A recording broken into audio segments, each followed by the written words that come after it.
சென்னை வியாசர்பாடி கணேசபுரத்தில் நடைபெற்று வரும் கட்சி நிர்வாகியின் இல்ல திருமண விழாவில் திமுக தலைவர் மு க ஸ்டாலின் கலந்து கொண்டு பேசி வருகிறார். அதன் நேரலை காட்சிகள்.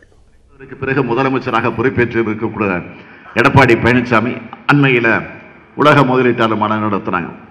நான் சட்டமன்றத்தில் பலமுறை கேட்டேன், மக்கள் மன்றத்தில் கேட்டேன், அம்மையார் ஜெயலலிதா அவர்கள் இப்படி அறிவிச்சிருக்கிறாங்க, சட்டமன்றத்திலையும் நீங்க பேசிட்டு இருக்கிறீங்க, பட்ஜெட்லையும் சொல்றீங்க, கவர்னர் உரையிலையும் சொல்றீங்க, மானிய கோரிக்கை தாக்கல் செய்கிற போதும் சொல்றீங்க, ஆனா இது வரைக்கும் எவ்வளவு முதலீடு வந்திருக்கு, எவ்வளவு தொழிற்சாலைகள் திறக்கப்பட்டிருக்கு, எவ்வளவு பேருக்கு வேலை கிடைச்சிருக்கு என்று புள்ளி விவரத்தோடு ஒரு வெள்ள அறிக்கையை வையுங்க, ஒரு அறிக்கை வையுங்க என்று பல முறை கேட்டேன்.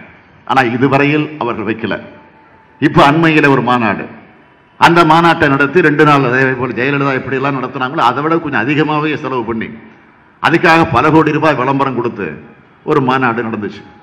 எப்படின்னா ரோட்ல போறவங்க எல்லாம் கோட்டு சூட்டை போட்டு சிங்கப்பூர்ல இருந்து வந்திருக்கிறான், மலேசியால இருந்து வந்திருக்கிறான், அமெரிக்கால இருந்து வந்திருக்கிறாருன்னு சொல்லி 10 பேரை அழைச்சிட்டு போய் கட்டாயப்படுத்தி வங்கியில கடன் பெற்றவர்கள், வங்கியில கடன் வாங்கி நோட்டீஸ் வாங்கி இருக்கிறாங்க, அவங்கெல்லாம் பெரிய முதலாளின்னு சொல்லி எல்லாம் இருக்கு என்ற ஆதாரம், சட்டமன்றம் கூட்டட்டும் ஆதாரத்தோட வந்து சட்டமன்றத்தில் எடுக்க சொல்றாங்க.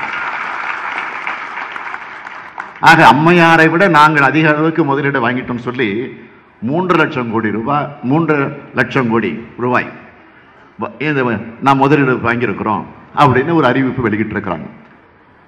நேற்றைக்கு மத்திய அரசு ஒரு செய்தி வெளியிடுது. என்ன வெளியிடுன்னா, இந்த முதலீட்டை பொறுத்த வரைக்கும் 21%, அந்நிய முதலீட்டை பொறுத்த வரைக்கும் 21% கீழே போயிட்டோம், குறைவா போயிடுச்சு அப்படின்னு மத்திய அரசு ஆதாரத்தோடு புள்ளி விவரத்தோடு செய்தி வெளியிடுது. இதுதான் உங்க லட்சணமா? இதுதான் இந்த ஆட்சியா? இதுதான் 3 லட்சம் கோடி நாங்க முதலீடு செய்ய முடிவு பண்ணிருக்கணும்னு சொன்னதா? தயவுசெய்து இதெல்லாம் சிந்திச்சு பார்க்கணும். இன்னைக்கு கிராம சபை கூட்டத்தை பற்றி கூட இங்கே நம்முடைய தாயகம் கவி பேசுகிற போது எடுத்து சொன்னார், சேகர்பாபு சொன்னார். என்ன கிராம சபைங்கிறது? தமிழ்நாட்டில் 12,617 கிராமங்கள் இருக்கு, தமிழ்நாட்டில் ஊராட்சிகள் இருக்கு. ஆக எல்லா ஊராட்சிகளுக்கும் திராவிட முன்னேற்ற கழகத்தின் சார்பில் நாங்கள் ஊராட்சி சபை கூட்டத்தை நடத்த போறோம்னு சொல்லி முறையாக அறிவிப்பு வெளியிட்டு விட்டு அதற்காக ஒரு 200-300 பேரை கழகத்தில் இருக்கக்கூடிய முன்னோடிகள் எல்லாம் தேர்வு செஞ்சு அந்த பணியை செஞ்சுக்கிட்டு இருக்கிறாங்க. ஏறக்குறைய ஒரு 60-70% பணிகள் நிறைவேற்ற முடிஞ்சிருக்கு. வருகிற 17ஆம் தேதிக்குள் முழுமை பெற போகிறது. நான் கூட ஒரு 2-3 வாரத்திற்கு முன்பு மேற்கு வங்கத்திற்கு போயிருந்தேன். அம்மையார் முதலமைச்சராக இருக்கக்கூடிய மம்தா பானர்ஜி அவர்கள் நடத்திய மாநாட்டிற்கு போயிருந்தேன். அங்கே சென்றிருந்த போது பல மாநில தலைவர்கள், பல்வேறு மாநிலத்தினுடைய முதலமைச்சர்கள், இந்தியா முழுமையும் இருக்கக்கூடிய எதிர்க்கட்சி தலைவர்கள் அத்தனை பேரையும் நான் சந்திச்சப்போ என்னை பார்த்து கேட்ட முதல் கேள்வி என்ன தெரியுமா?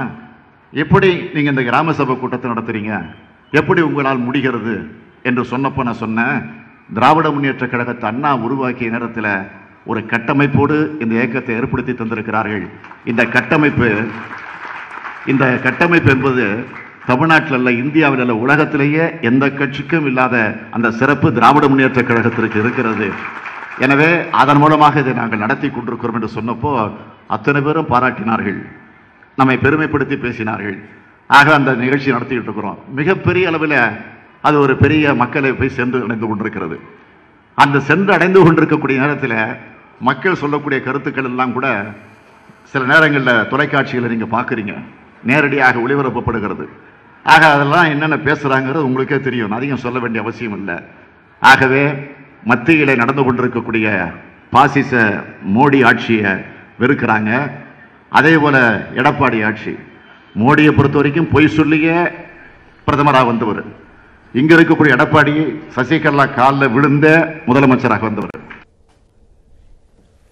சென்னை வியாசர்பாடி கணேசபுரத்தில் திமுக கட்சி நிர்வாகியினுடைய இல்ல திருமண விழாவில் திமுக தலைவர் மு க ஸ்டாலின் கலந்து கொண்டு பேசி வருகிறார். தற்போது மத்திய அரசு மற்றும் மாநில அரசு மீதான பல்வேறு குற்றச்சாட்டுகளை முன்வைத்து அவர் பேசி வருகிறார். தொடர்பான விரிவான விவரங்களை பின்னர் வரும் செய்தி தொகுப்புகளில் பார்க்கலாம்.